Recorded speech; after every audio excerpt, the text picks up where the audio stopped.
So, ayan guys, meron tayo ditong atay balon-balonan. Ayan, nilinis ko na yan siya. Ayan. Bali, gigisa natin to guys sa sibuyas at bawang. So, ayan guys, ang ating sibuyas at bawang, dinamihan ko. Ayan. Sinama ko na yung ano niya, yung mga tangkay niya. So, ayan, igigisa muna natin.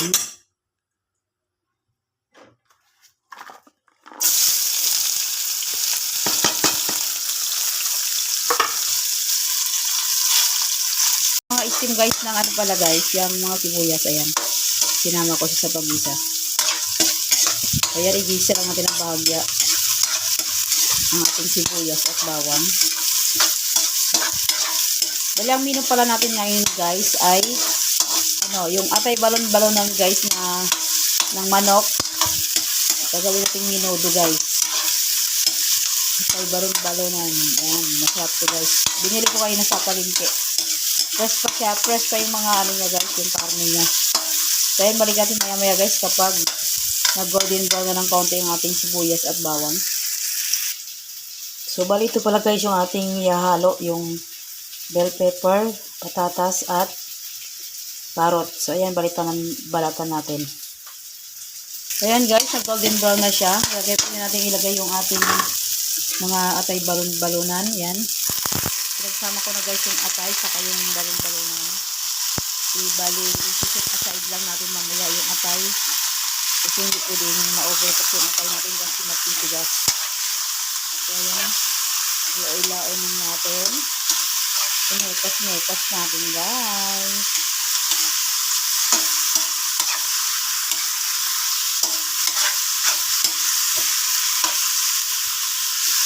Yan, malagay tayo guys ng ibang pampalasa dito guys.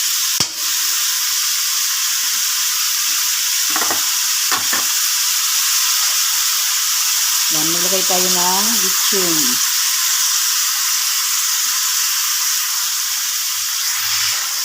Ilalagay din tayo dito guys ng paminta. Ayan.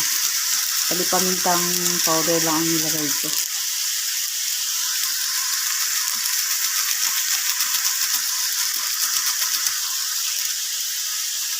Then, mekos-mekos. Halo-halo na natin guys na magkumbay ng ating mga ingredients. Then, maglalagay tayo dito guys ng patis. Mag-add tayo ng siguro isang sandok na patis. Tansya-tansya na lang guys yung patis natin guys. Yan.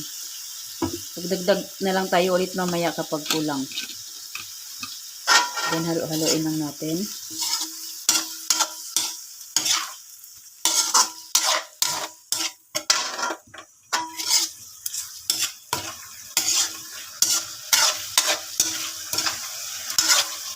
So ayan guys, balikan natin mamaya-maya kapag pwede na natin set aside yung ating atay.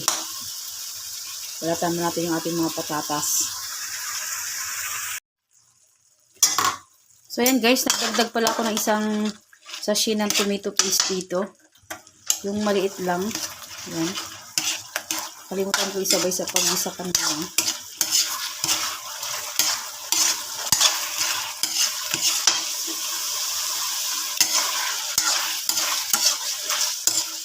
Mamaya natin tanggalin guys yung atay kasi medyo mula-mula pa siya. Mayroon pang konting dugo. So yan, magdadagdag tayo ito guys ng isang basong tubig. Yan, nakadepende naman sa inyo guys kung gaano karami ang tubig ang gusto nyo, kung gaano karami ang gusto nyo sabaw.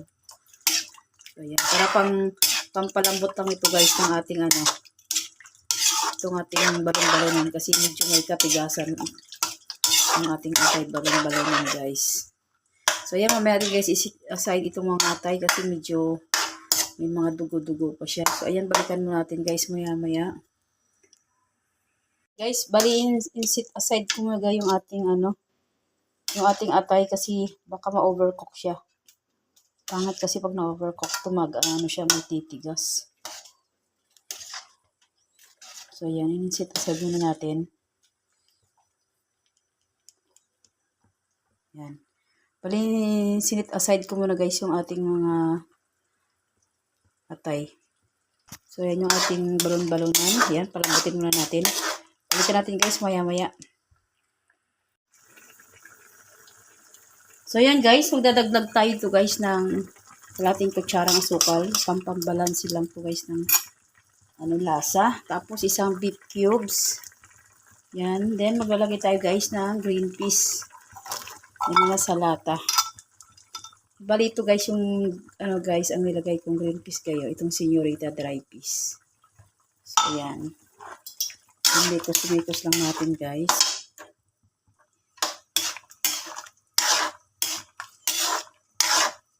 Ang ating igado. Igado pala to guys. Ang niluto ko pala, hindi pala minuto igado. At ay balon-balonan na igado. So, ayan, tingnan natin yung ating chicken kung balon-balonan, kung malambot na guys. Ayan, nahahati naman na siya, oh. So, kailangan natin palambutin ng gusto. Then, maglalagay ako dito guys ng kaunting suka guys para, lang siya guys, hindi siya mapanis yan.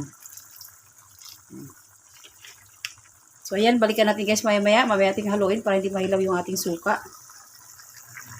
So, ayan guys, tignan natin. Kung pwede natin ilagay yung ating mga carrots at patatas. Ayan, malambot naman na siya guys. Ayan, oh.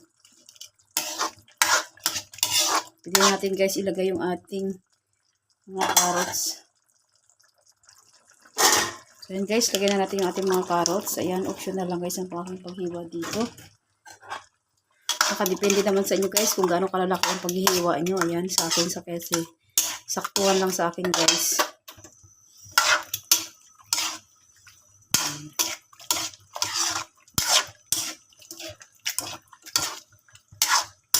Ayan, nilagay na natin guys yung ating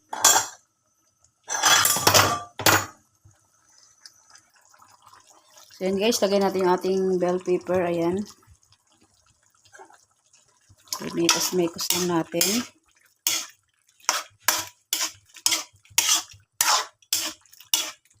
Then, ilalagay na natin guys yung ating atay na sinit aside natin kanina. Ayan.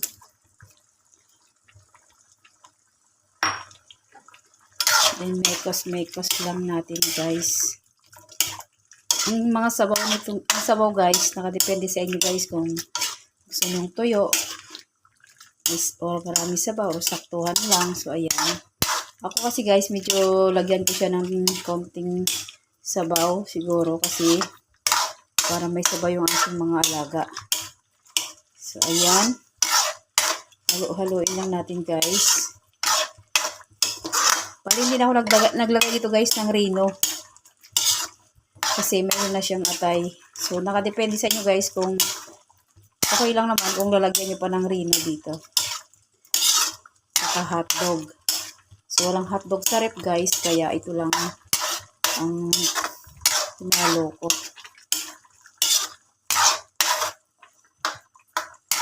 So, ayan guys. Balikan natin mamaya-maya kapag luto na yung ating patatas at carrots. So, ayan.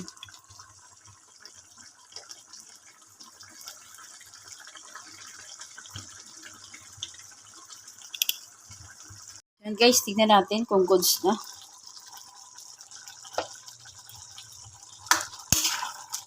Ayan, konti na lang yung sabaw na guys. Ayan, okay na to guys. Ito na ang ating igado na atay balon-balonan.